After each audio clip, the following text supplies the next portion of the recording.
She possessed breathtaking beauty and was in the prime of her youth, yet she crossed thousands of miles without complaint, all to marry the Danish king rumored to be a refined gentleman blessed with great intelligence. After days of exhausting travel, she finally arrived as she had hoped. She slowly stepped down from the carriage, her heart filled with anticipation and about her future husband, but as she drew closer, she realized that only the welcoming carriage was there, and the king himself was nowhere to be seen. The king had not come to greet her in person. At that thought, a quiet sense of disappointment slowly rose in Caroline's heart. Just then, a man suddenly poked his head out from behind a tree. Caroline stared at the man before her in disbelief. From him, she could not see any of the calm dignity one would expect of a king, and at first glance, he looked more like an immature young boy. The Queen!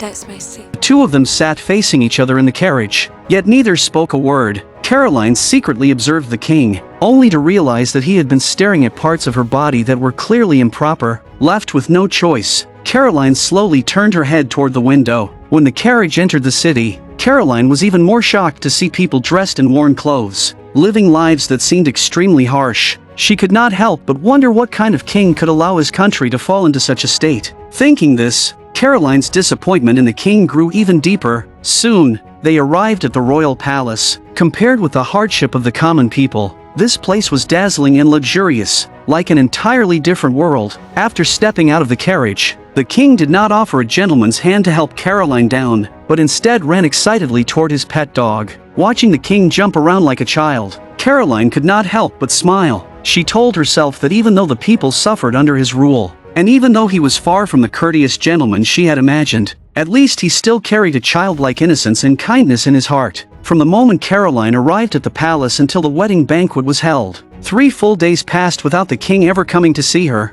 not even sending a single message of greeting. Even at their wedding feast, the king only focused on enjoying the food in front of him. Seeing his attitude, Caroline hesitated again and again before finally moving her seat closer to the king.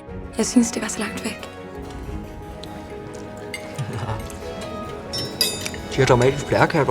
After the banquet ended, Caroline carefully played a piano piece for everyone. All the guests listened intently to her beautiful performance, yet the king grew more and more impatient, and finally spoke up.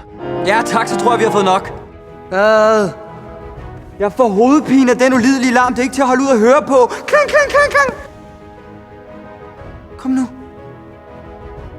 Tag dine små fede lårbasser og sæt dig ned. Kom nu!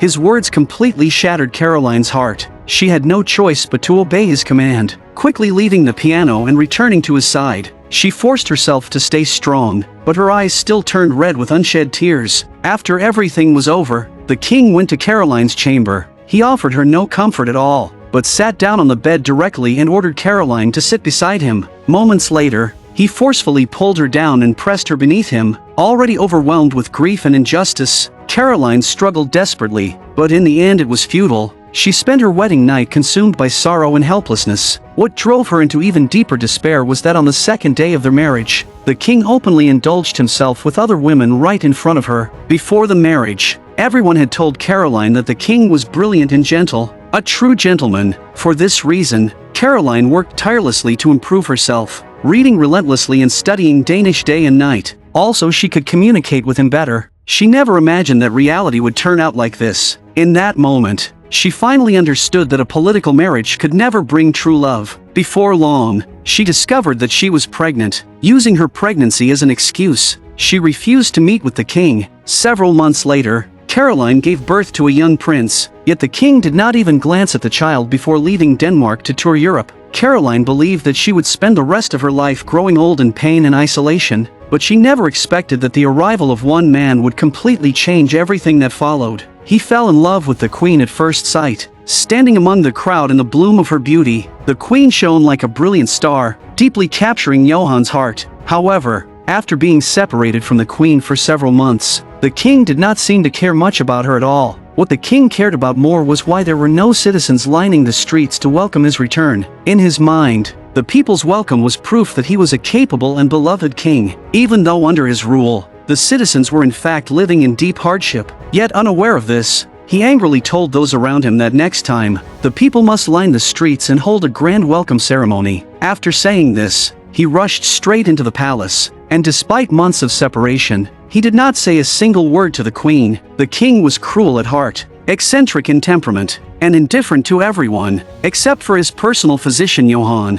whom he valued greatly. Even at the highest level council meetings of the state, he insisted on bringing Johann along, and would occasionally make silly faces at him. The reason the king liked Johann was that everyone else constantly warned him not to do this and not to touch that. Only Johann acted according to the king's nature, doing his best to satisfy the king's wishes. With just one word from the king, Johann would secretly take him out of the palace to seek pleasure in various brothels. Seeing the king frequently staying out all night, the queen tried to persuade him, but the king's response was cold and dismissive. Undskyld, mor. Realizing the king was beyond saving, the queen could only turn away in anger. Seeing the queen point fingers at him and get upset so easily, the king never reflected on himself, but instead concluded that the queen must be suffering from a mental illness. As a result, he ordered his personal physician Johann to cure the queen as soon as possible. Although Johann knew very well that the queen was not ill at all, he did not dare disobey the king's command. He could only conduct a symbolic 20-minute examination of the queen every day. Ever since their first meeting, Queen Caroline's image had often appeared in Johann's mind, but Johann knew that Caroline was a lofty queen, while he was merely a doctor, and they lived in two completely different worlds. The only intersection of their lives was an accidental encounter. Therefore, he had always suppressed his admiration for Caroline, until one day, he unexpectedly discovered that Caroline loved reading, and that her favorite book was actually the same one he loved most. This shared interest suddenly gave Johann an irrational thought. His subconscious told him that perhaps his meeting with Caroline had already been arranged by fate. The emotions Johann had long suppressed finally began to quietly take root and grow. That day, he finally gathered the courage to walk toward Caroline. Deres Majestæt. Ikke hvis jeg kan blive fri. Det føles så klumpet.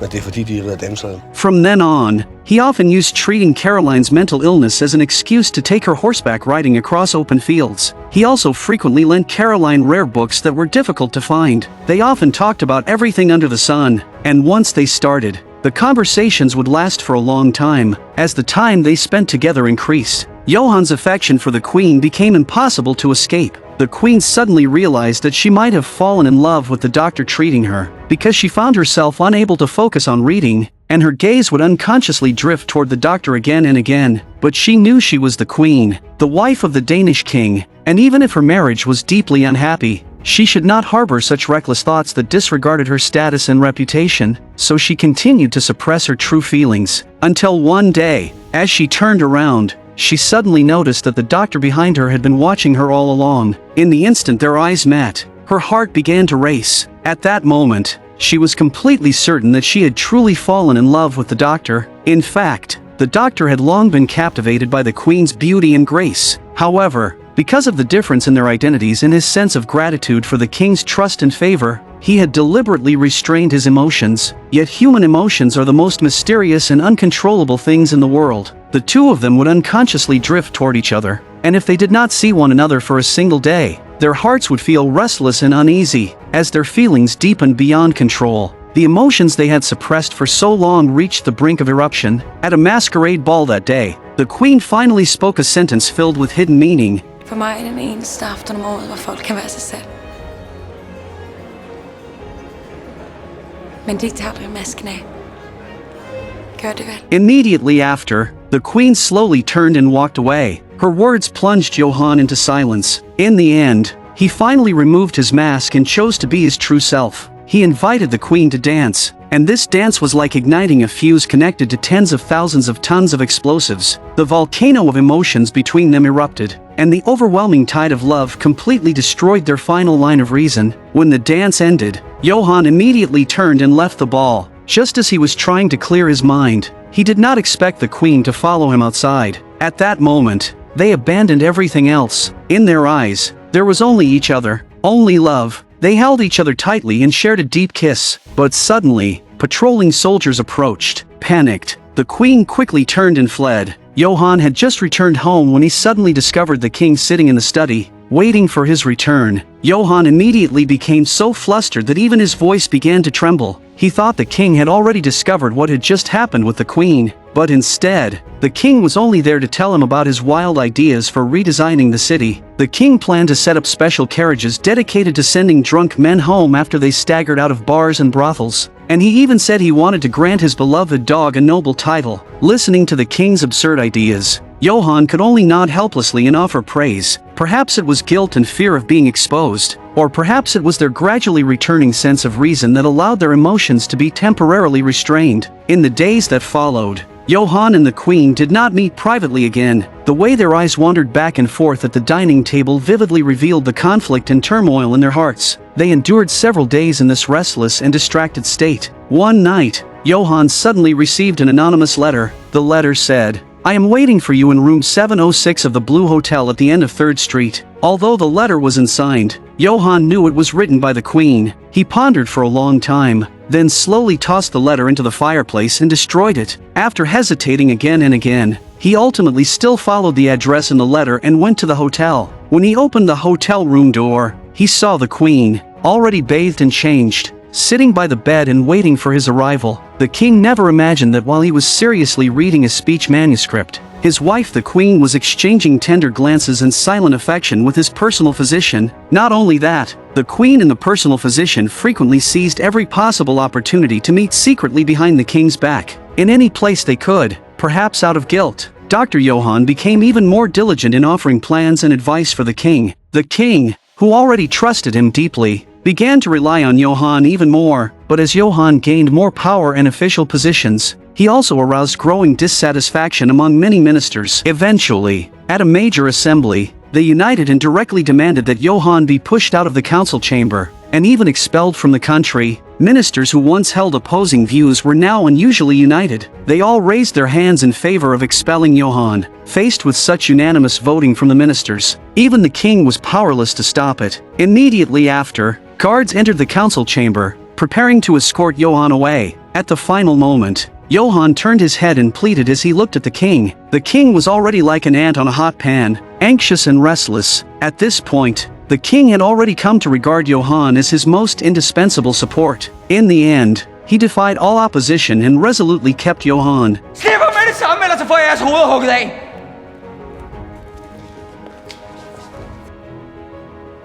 Deres Majestæt. Jeg er konge! He even dismissed on the spot the 2 senior ministers who had led the call to expel Johann, and then appointed Johann to replace their positions. The king's actions completely shocked all the ministers present, yet no one dared to voice a dissenting opinion anymore. Over the next few months, under Johann's advice, the king issued hundreds of decrees, large and small. Most of these decrees were beneficial policies aimed at improving the lives of the people. Johann thus became a powerful minister, second only to the king himself. Just as Johann was enjoying success both in politics and in love, with everything going smoothly, the queen told him that she was carrying his child. Johann wanted to end the pregnancy to avoid bringing disaster upon himself, but the queen wanted to keep the child, because she believed the child was proof of their love. While the two of them were caught in conflict and hesitation, the king unexpectedly learned that the queen was already pregnant. By this time, under Johann's influence, the king had become much more mature and composed. He no longer treated the queen with cold indifference as before, but began to care for her attentively. He even swore that he would become a good husband and a good father. In order to better take care of the queen, the king even signed a decree allowing Johann to handle state affairs on his own. From that moment on, Johann became a king in all but name. But Johann was not happy, because the king's increased care for the queen meant that he no longer had any opportunity to be alone with her, and Johann fell into deep despair. At that moment, a strange idea suddenly formed in his mind. He had begun to see the queen as his own wife, and suddenly felt as if the king had stolen his wife from him. One day, while discussing state affairs with the king, he even shouted at the king directly. The king angrily walked to the window and warned Johann, saying, "You cannot shout at me. I am the king." Coming back to his senses, Johann hurriedly apologized and nervously explained that the overwhelming workload and pressure from recent affairs had made him irritable. Fortunately, the king did not pursue the matter further, and Johann, tormented inside, finally got a chance days later to be alone with the queen. He waited in the park until he saw the queen walking with the young prince. With no one around, Johann finally reached out and touched his unborn child for the first time, but he never imagined that this action would be seen by someone by accident. He could never have imagined that his wife had just given birth to a child, yet the child's biological father was not him. As a king, this was the greatest humiliation of his life, but unaware of the truth, when he saw the birth of a daughter, having both a son and a daughter made him secretly overjoyed. He would never have imagined that the child's real father was actually the minister he trusted most. And at that very moment, the child's true father was standing right behind the king. He stood in the crowd,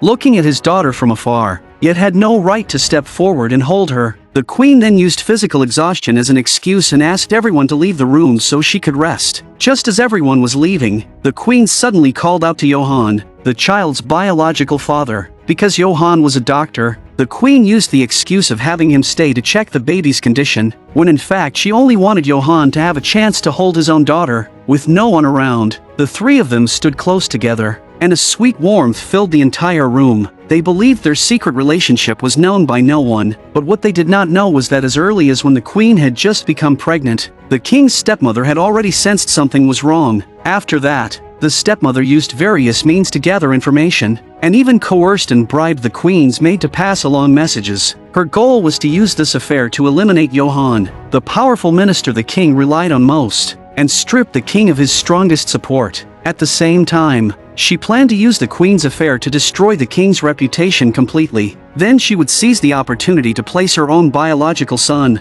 the king's half-brother, onto the throne. After long and careful planning, the stepmother finally put her long-prepared scheme into motion. They first indirectly spread the news of Johann's affair with the queen, and that Johann was the child's biological father, into the king's ears. Upon hearing this, the king was completely enraged. He angrily confronted Johann, panicked.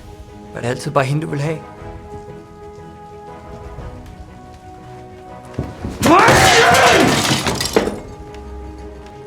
Er det sandt?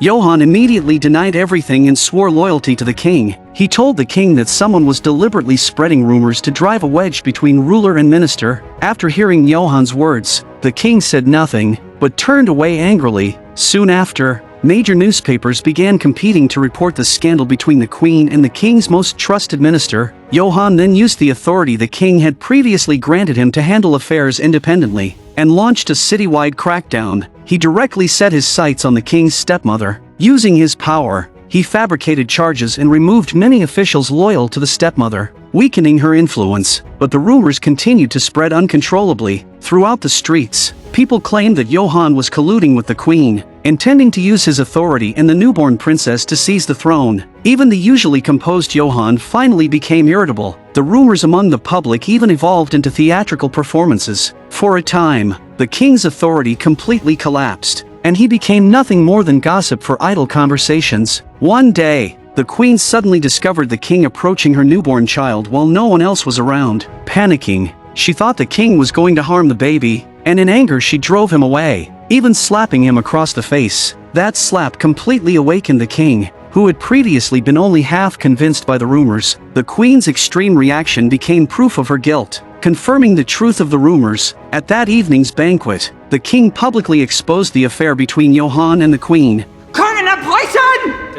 Kongen er preussen! Har bollet min mor! He declared that the newborn princess was their illegitimate child. After saying this, the furious king stood up and left the banquet hall. Johann, the minister the king had just mentioned, hurried after him and denied everything the king had said. Although the king had spoken the truth, Johann continued to explain himself. He claimed that the king was under too much pressure lately and could no longer judge the truth clearly. He even advised the king to rest well and calm down. Seeing Johann speak with such righteousness, the king said nothing more, but tightly embraced him. In the king's heart, his reliance on Johann had long surpassed that of a ruler and his minister. To him, Johann was more like a mentor, a friend, even a brother. The king whispered to Johann, "Let us pretend nothing happened, and go back to how things were before." After learning that the king already knew everything, the queen wanted to flee far away together with Johann, but Johann believed that the rapid spread of their affair, even turning into public performances, meant someone was carefully orchestrating everything behind the scenes, and he believed the real target was not himself. But the king, as the king's most trusted man, he could not abandon the king at such a critical moment and walk away, and reality turned out to be almost exactly as Johann had predicted. The king's stepmother was plotting to depose the king and place her own son on the throne. After years of careful cultivation, she had gathered a large group of ministers into her faction. By exposing Johann's affair with the queen, she could remove the king's strongest support. At the same time, she could destroy the king's authority in the eyes of the people, paving the way for a coup. The spread of rumors was merely the signal that the coup had begun. That night, a group of soldiers led the charge into the royal palace. They demanded the punishment of Johann for seducing the queen. The palace guards, already bribed, opened the gates, and the soldiers poured in like a tide. They blocked the entrance to the king's chamber, shouting demands to see the king and punish Johann. Hearing the furious cries outside, the king, who had never been very decisive, was already overwhelmed with fear. Too cowardly to show himself, he did not dare to appear. In the end, he turned and retreated deeper into the chamber, leaving Johann alone to face everything. Johann knew that he absolutely could not show himself at that moment, because once he stepped outside, the enraged soldiers might tear him apart on the spot. So he hid inside the palace, waiting for the soldiers to disperse on their own. He told the queen that even if he were to die there that day, he would have no regrets, because loving the queen had already made his life complete. At that moment, officials who had joined the stepmother's faction, along with others who opposed Johann, came before the king and added fuel to the fire. They spread false claims that Johann and the queen were plotting to harm the king and seize the throne. Already distressed and confused, the king finally, under their pressure, signed the order to arrest Johann. Immediately afterward, they openly arrested Johann with the signed warrant. No sooner had Johann been taken away than the king's stepmother stormed into the queen's chamber with her people. Using the charge of an affair and damaging royal honor, she ordered the queen to be sent to an old castle for reflection. In name it was reflection, but in reality it was imprisonment. Johann, without any trial, was taken to the square early the next morning on charges of seducing the queen, plotting against the king, and attempting rebellion. Although during his tenure he had issued many policies that benefited the people and fought for their rights, the charge of rebellion still drew curses from the crowd, with some even spitting at him. He shouted that he was loyal to the king and had never intended rebellion, but it was all in vain. Under guard, he slowly walked up to the platform. At the final moment of his life, the queen's face kept appearing before his eyes, as if he were quietly saying goodbye to her. When the queen learned of Johann's death, she collapsed to the ground, screaming his name until her voice gave out, yet never received a response. After Johann's death, the king still barely remained on the throne, but had become nothing more than a puppet. The king's stepmother became the true holder of power, and the queen, imprisoned in the old castle with Johann's child, lived there until she passed away from illness years later. I am a movie enthusiast. Thank you for subscribing to my channel, and I will see you next time.